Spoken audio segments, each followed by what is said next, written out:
Have you ever thought about what makes you, you? In this life that we are given, we have the control of most of what encompasses our lives and who we are. We are the deciders of the choices we make. Schools, careers, what we wear, how we spend our money, where we want to live. These are all the decisions that we have the authority over.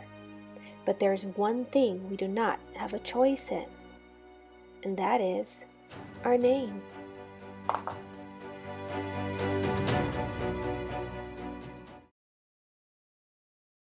Gabriella Elizabeth Graham. That is the name that was given to me on July 15th, 1986 at 10:50 a.m. in the small suburban city of East Point, Georgia, located just outside of Atlanta. I was born to Luz Elena, a young and hardworking woman from Durango, Mexico, and Larry Russell, a young military man from North Carolina. My father was an avid tennis player and coach, and even ran his own tennis supply store. His love of the game grew when he started watching the athletic abilities of a young Argentinian pro tennis player, Gabriela Sabatini. My mom says that he used to watch her play and attempt to coach her through the television, making plays and critiquing her while yelling at the TV. When my mother became pregnant with me and found out that I was a girl, there was no hesitation on my dad's part as to what my name would be. Gabriella. That's it. No further discussion necessary. My mom, of course, was not about to make a fuss of it. She liked that my first name had a Spanish ring to it, Gabriela. She wanted a name that could easily be pronounced by both sides of the family, seeing that my maternal side didn't speak much English. So on that hot Tuesday morning, in a postnatal room of Georgia Baptist Hospital, I was given the first name of Gabriella. Now, my middle name has a lot more meaning and depth to it than just being named after a tennis player. Mary Elizabeth is my paternal grandmother, or as I call her, Granny Elizabeth. She's lived in North Carolina for as long as I can remember. My memories of her are very few, as I only spent summers with her from birth to about 5 years old. Granny always opened her home to everyone. I can still remember her southern homemade cooking, Easter egg hunts, backyard barbecues, and just sweet chats on her porch. I can still recall her giggle whenever the grandkids and her dog Pierre would play in her yard.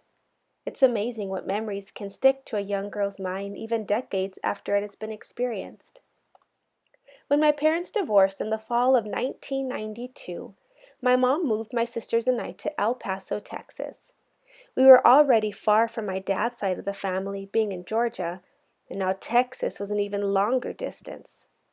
The summer of 1992 was the last time I actually saw my granny, but despite the obstacles and divide of my family, I remain in contact with her. My dad doesn't have a relationship with me, but I am so blessed that my Granny Elizabeth has dedicated so much of her life to preserving the relationships she has with my sisters and I. Her godly spirit, strength, dignity, and love for others makes me proud to carry her name within my own. It is the only connection I feel that I have with that side of a family I don't even know. When I begin to question who I am or where I come from, I can turn to my Granny Elizabeth and gain more insight into what makes me who I am. Now, last names, those can change several times in a person's lifetime. Adoption, marriage, divorce, second marriages, second divorces, whatever the reason may be, a last name tends to hold even greater ties to a person's history.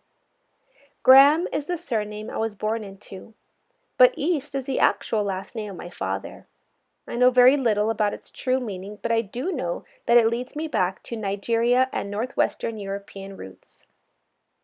Although last names are passed on from a culture of people, and our first names reflect a lot about our parents, it is up to us to make a positive impression with our names and to make sure that we represent it to the best way possible.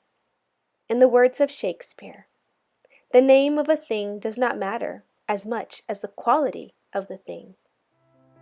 So when you think about your own name, What do you feel?